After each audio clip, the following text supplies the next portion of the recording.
آئیے واقعہ سنیے کراچی کے ایک نوجوان کا۔ یقین مانیے بڑا ہی دل خراش واقعہ ہے، آپ کے جسم پر رونگٹے کھڑے ہو جائیں گے اگر آپ نے دل سے اس واقعہ کو سنا تو۔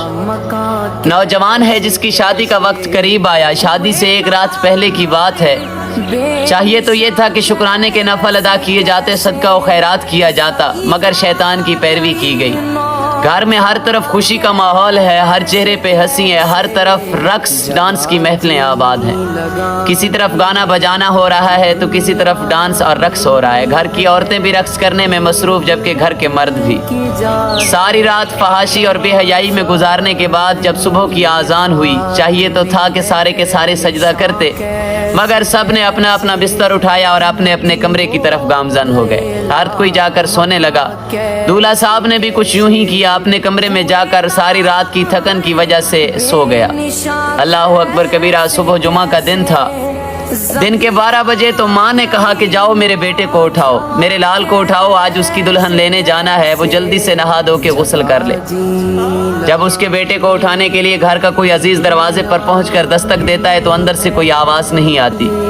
کچھ دیر لگاتار دستک دینے کے بعد جب کمرے سے کوئی پیام نہ آیا، کوئی پیغام نہ آیا، تو گھر کے سارے لوگوں کو اکٹھا کیا گیا اور فیصلہ کیا گیا کہ دروازہ توڑ دیا جائے۔ جب دروازہ توڑا گیا تو کیا دیکھتے ہیں کہ بیڈ کے اوپر ایک لاش پڑی ہے۔ وقت اجل آ چکا ہے، پیام اجل آ چکا ہے، جسم اور روح کی جدائی ہو چکی ہے۔ وہ سر جس کے اوپر صحرا سجنا تھا، اللہ اکبر کبیرہ، اب اس پر کفن سجایا جائے گا۔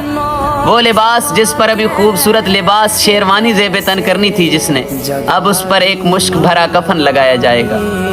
وہ لوگ جنہوں نے شادی ہال کی طرف سفر کرنا تھا، اب تجہیز و تکفین کے بعد سارے کے سارے قبرستان کی طرف سفر کر رہے ہیں۔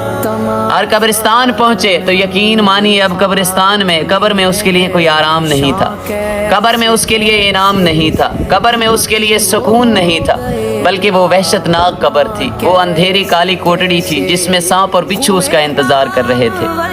اللہ اکبر کبیرہ، چونکہ خدا کی نافرمانی کر کے وہاں تک پہنچا تھا، اگر شیطان کی پیروی نہ کی ہوتی، اللہ اکبر کبیرہ، محمد مصطفیٰ کریم آقا کی پیروی کی ہوتی، اللہ کو راضی کیا ہوتا، تو قبر میں بھی انعام ہوتا۔ وقت اجل تو مقرر ہے، وہ تو آنا ہے میرے بھائی، لیکن اگر اس نے شیطان کی پیروی نہ کی ہوتی، کریم آقا کی پیروی کی ہوتی، تو قبر میں انعام ہوتا، سکون ہوتا، جنت کی ہوائیں ہوتی۔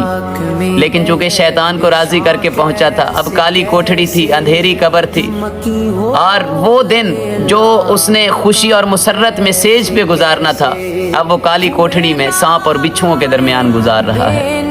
تو یقین مانیے اگر آپ کے اہل خانہ میں، آپ کے گھروں میں بھی ایسی تقریبات ہوتی ہیں تو ان تقریبات کو شیطان کی پیروی کے بجائے اللہ تبارک و تعالیٰ کی رضا میں ڈھال دیں، اللہ کے ذکر سے پر کریں ایسی محفلوں کو، تاکہ آپ کی قبر یوں کالی نہ ہو بلکہ قبر میں روشنی ہو۔ اللہ تعالیٰ ہم سب کو اپنی قبروں میں روشنی کرنے کی توفیق بخشے اور دین متین پر زندگی بسر کرنے کی توفیق بخشے۔ جزاک اللہ، سلام پہنچے۔